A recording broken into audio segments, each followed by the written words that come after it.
Hubris from even getting to that final point? That's possible.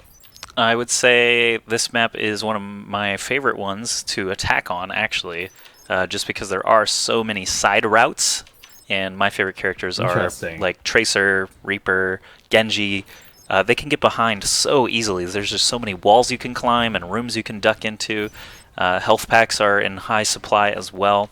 So defense, actually, I really feel is only kind of favored in that very last room where they can literally just walk out the gate into the that big open room at the end of Dorado, while the offense has to basically regroup every single time. You cannot trickle into that room. There's no way to get behind the defense in that specific area, so it can be very, very difficult at the very end. But I would say the rest of the map, generally, we see a push very quickly to the second checkpoint.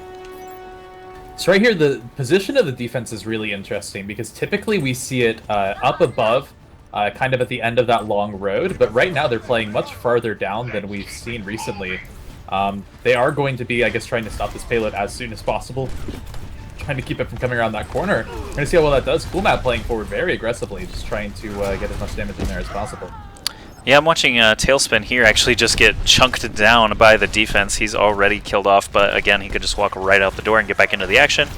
Watching Coolmat now, Flash and Fan onto Reinhardt, does take him out. Good kill there for the offense. Enemy McCree actually takes out Coolmat. Jizuka doing a good job on McCree. Yeah, that's one benefit to playing a little bit farther back on defense is it does require your enemies to run farther after they respawn.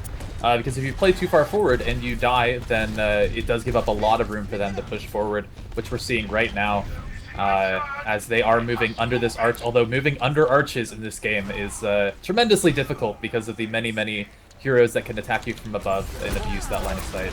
Oh man, I switched to Coolmat just in time to see him flash and fan the enemy Pharah, who was not airborne, instead just in the road. Coolmat does have Deadeye available, and he's already working his way around to the side here. He's got a side room, tries to take a few shots at Reinhardt, but he did have his shield up. There's a flash and fan, long enough to kill that Reinhardt and Lucio. Hubris just pushing forward with no problems at all here at the beginning of Dorado. Yeah, there's the first checkpoint already, and a really, really strong showing coming through there. This next checkpoint isn't really anything too difficult until you get much closer to it. Potentially that farther road is kind of difficult to attack on, but right here, I don't see them having too many issues. The defensive Pharah just trying to rain as much damage down there as possible, looking for potentially a few picks. Coolmat is up on top of the church right now. He has Deadeye. He is trying to get behind everybody right now for that juicy, juicy ult. He is still up on the railing. Oh, there's 4 or 5 players just below him. He could actually get a huge one here. He jumps down. He's going to get 3. He got 2 at least there. I think all 3 actually died eventually. Pharah as well. Yeah, so he did land it on the Zarya, but did have to roll in and get her with the attacks. But with Reinhardt going down, they did manage to take down every member here of Paragon. They're going to get a lot of movement on this payload. They won't be able to get it to the checkpoint off of this push because Paragon are already up and almost there to defend. But still some really good time here. They have 5 minutes and 30 seconds just to get to the next checkpoint. The next checkpoint will give them another 3 minutes on top of that. Yep, and Lucio, I'm watching right now, being played by Minstrel. He's got his defensive ultimate. He's on offense, but it is a defensive ultimate that gives a sound barrier to all of his teammates. He's going to drop it right now after the Zarya ult, of course. Man, really good. Surge. No one died, though, because Lucio was on it. Yeah, the Reinhardt shield as well, on top of that Lucio shield. Just giving so much defense there, and Graviton Surge has nothing. Also, not really many people to attack onto the Graviton Surge, since if they did, they were picked off rather quickly to some focus fire. There is the Deadeye from Coolmat69 once again. It looks like he is able to take Mercy out of the air and out of action for now. Yep, watching Coolmat now. We're in this final room that we mentioned earlier. This is one of the harder areas to attack. You saw they did move very swiftly through the first 2 checkpoints, kind of as expected. Deadeye doing a great job there, unplugging the choke at Church. But now Coolmat's just here with the rest of his team, looking for the squishier targets. He does constantly look for Reinhardt to drop his shield. He actually tosses the flashbang over the shield and fans him for the kill. I've actually never seen that before in first person. That was actually pretty sick. Wow, this room is the hardest part to attack Holy on, crap. and they are just moving through it. McCree is mowing them down at the spawn. He's just flash and fanning constantly, every person that walks out. But the rest of the team is still there, dealing damage to anyone who does manage to make it to the payload. Coolmat finally gets killed, but there's the Mercy Res to bring him right back. He has Deadeye again. Flash and fan on the enemy. McCree kills him. There's another Deadeye going off for Coolmat, looking for targets in the spawn room. Kills Mercy. Pharah's down as well, and that's it. That was super duper fast. Great job by Hubris. That was definitely one of the fastest maps I've seen on payload, especially on Dorado. I feel like Dorado was one of the ones that favored defense, but they did a good job. Let's take a look at Coolmat69's play of the game. Oh yeah, this isn't a surprise.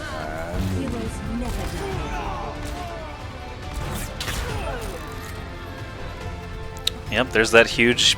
I actually agree, that was the play of the game.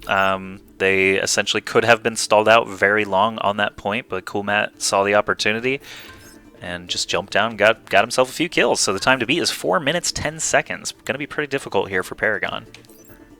Definitely. That's one of the faster times I've seen on a payload map. Of course, if you do have just an only point capture map, you can finish that in under 2 minutes if you're coordinated enough. But here, fortunately, there's a little bit more time for the defense to respawn and respond to what your attackers have. We could see probably 5 or 6 waves of respawns throughout the majority of that game. But still not enough for Paragon to really mount up a defense. We're just going to see how well they can do on offense here. But like you said, it's going to be a very, very tight fit.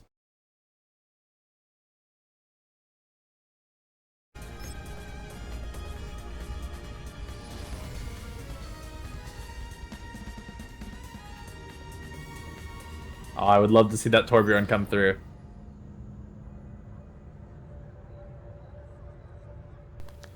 I may have been muted there. Overlay's all good. Hubris is defending. We got 4 minutes, 10 seconds for Paragon to attack in. Someone's asking, are any of the games being played but not being streamed? Unfortunately, we only have 2 streams available, so some of the games will be played off stream. This is the round of 16 still, so we're going to miss a couple of matches, but once we get into the quarterfinals and semis, we should be able to see all of the best matches of the day. Yeah, so we will miss essentially 6 matches from the first round. But I think that we definitely got one of the better ones. I mean, I just love being able to watch Hubris and see how well they fit together as a team. It's kind of hard to see that kind of team synergy come through so early on in the beta, but it looks like they've really gotten it down so far. I would say Paragon's surpassed my expectations for sure. The first map, Hollywood, went much better for them than this previous round, but you know, they could also have a juggernaut attack force that we're not expecting. They are using the fearsome foursome, Pharah, Mercy, Lucio, Reinhardt, and their flex slots are Zarya and McCree, something that's very common actually these days. Definitely. And we've seen that Zarya get some really, really strong Graviton surges. The issues so far have been the follow-ups. Right now, this is what I was talking about last game, how the defensive teams usually try and mount their defense up here. They do have the perfect spot for a Pharah to rain down some rocket barrages from behind a Reinhardt shield, and they will be able to drop down to try and stop that under the archway, which looks like... So they're just going to kind of cut their losses in that first little bit, because they know the offensive spawns are so short, doesn't really even matter if you kill them. So I forgot to start the timer, but I'm going to do it here in about 5 seconds. And so they are able to push it now under the archway, but this is where I feel like Hubris is really going to mount their big defense, trying to push them off. Coolmat69 jumps down and is getting as much damage in here as possible, and this is where they go very aggressive. Chump comes in with the pin and is swinging his hammer as much as possible. They are able to take out 3 members of the attackers here, but then instead of staying, they're just going to back right up and reset because they can't afford to lose anyone here. Yeah, watching the offensive Pharah Sita once again getting the damage amp from Mercy, waiting for Lucio, waiting for his tanks to spawn. Now they are out of the gate. Defense is pretty far back, so they're not going to be getting a bunch of free shots. They do allow Reinhardt to get his shield up in front of his allies to try and move through that choke point. I'm going to go ahead and move the free cam as well so we can catch some of this action. No, actually I'll stay on Sita as he leaps into the fight finally. There is a D.Va and a Reinhardt catching a lot of rockets. Mercy also being focused down now by Pharah, but Tailspin on the defensive Pharah is going to get there in time to shoo him away. with only 70 health there. He looked like he was going to die. Tailspin did get the direct hit in his face, and attacking Sita is dead.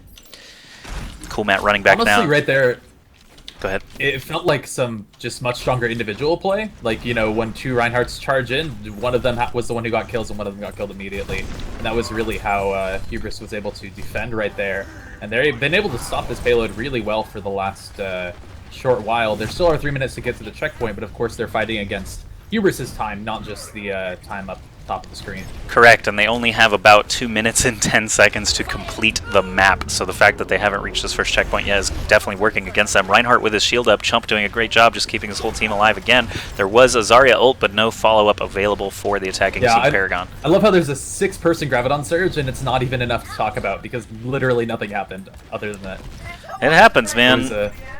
It was a 30 damage to the entire enemy team, Panic ult. but other than that, nothing else. Reinhardt charges in all the way into the mix of everybody just so he can drop his hammer. It looks like it is not going to get anything done again. There's a barrage going off from Sita, does pick off the defending Tailspin, but Esper on Mercy rezzing the entire defense. Doing a good job here, keeping everybody in the fight. There's a Deadeye coming out, a barrage as well. Jizuka pushing that payload uncontested at the moment, but Raz is going to run back in there as D.Va to try and just slow him down as time is ticking against Paragon. They only have just over a minute to try and complete the map. I think at this point it's a near impossibility, but they could somehow steamroll here. They are on the payload 3 pushing at the moment. I would like to draw attention to the fact that Ras just won a 1v1 against a McCree as Naked D.Va. That was pretty exceptional. He was able to delay the payload by quite a bit. He did fall eventually because there were 3 other members of the attacking side there. But with the payload reaching there, there's really not enough time for them to get it all the way through. They're still going to try, but I expect the GGs to be called once there's no longer a possibility for them to win the map.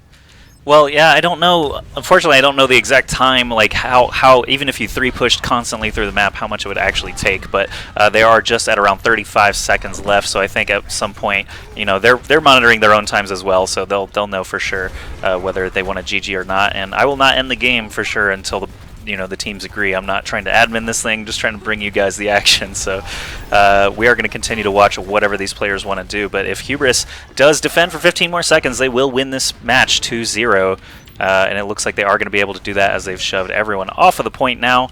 Paragon, again, a team from Finland cutting their teeth on Overwatch. Paragon is a famous World of Warcraft guild, world famous for their raiding achievements throughout the years of World of Warcraft. And another Blizzard title, Overwatch, of course they're going to be interested in it. They've also assembled things like Hearthstone and Heroes of the Storm teams in the past as well. So that, I think, is going to be it here for this first round of 16 match, Hubris versus Paragon. Congratulations, Hubris.